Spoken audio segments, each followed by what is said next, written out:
Hello everyone, মাধুরীস ব্লগে সবাইকে welcome. আবার চলে এসেছি সানডে স্পেশাল একটা ব্লগ নিয়ে। তো এই সানডেতে আমরা চলে এসেছি ইকো পার্কে, আর সাথে আছে আমাদের ছোটোবেলার বন্ধু। আমাদের বলছি কারণ এটা আমার একটা বন্ধুর মেয়ে। আমাদের বলছি কারণ আমার আর আমার হাজব্যান্ডের কমন ফ্রেন্ডস, আমরা একসাথে স্কুলে পড়েছি আর এখনও মাঝে মধ্যে দেখা সাক্ষাৎ করি। খুবই কম দেখা হয় সময়ের অভাবে, সবাই সবার নিজের লাইফে সংসার নিয়ে খুব ব্যস্ত হয়ে পড়েছি। যাই হোক, যখনই দেখা হয় খুব আনন্দ করি। এই যে আমার বান্ধবীর মেয়েও চলে এসেছে। এই যে আমার বান্ধবী আসা মানেই বাচ্চাদের জন্য একটা খাজানা নিয়ে আসা। মানে খুব মজা করলাম। দেখো কি করছে, মানে ওই দিয়েছে ওই জন্য নাটক করছে এসব। আর এই যে কফি খেতে খেতে আমাদের একটা গভীর আলোচনা চলছে। বয়সের সাথে সাথে আমাদের গল্পগুলো কেমন চেঞ্জ হয়ে গেছে। তো কফি খেতে যেমনই হোক না হোক, বন্ধুদের সাথে এই কাটানো মুহূর্তগুলো ভীষণ দামি, যেগুলো মানে ওদের এই ছোটোবেলার বন্ধুদের সাথে এই যে গল্প করা, আড্ডা মারা, এই শান্তিটা আর কোথাও পাওয়া যায় না। তো আমরা তো আমাদের দেখে বুঝতেই পারছো, আমরা মানে ভীষণই পেটুক সবাই, তো না খেয়ে বাড়ি ফিরবো না।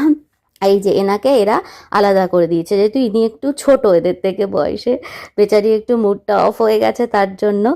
আর এই দেখো আমরা চলে এসেছি একটা ক্যাফেতে, মেন বাচ্চাদের জন্যই এসেছি।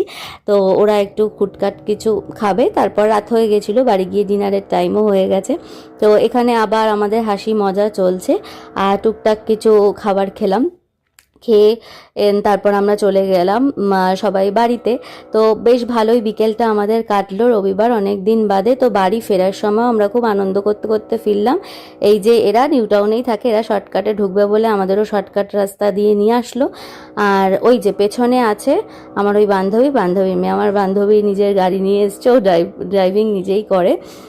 তো যাই হোক, আমরা দেখো আমার বান্ধবীর মেয়ে হাসছে, বন্ধুর মেয়ে হাসছে। আর এই যে এই সাদা গাড়িটার মধ্যেই আমার মেয়ে আছে, আমার মেয়েকে এই গাড়িটায় তুলে নিয়ে যাচ্ছে একজন, তাই জন্য আমরা এই গাড়িটাকে ফলো করছি। এটা অ্যাকচুয়ালি আমার বান্ধবীরই গাড়ি।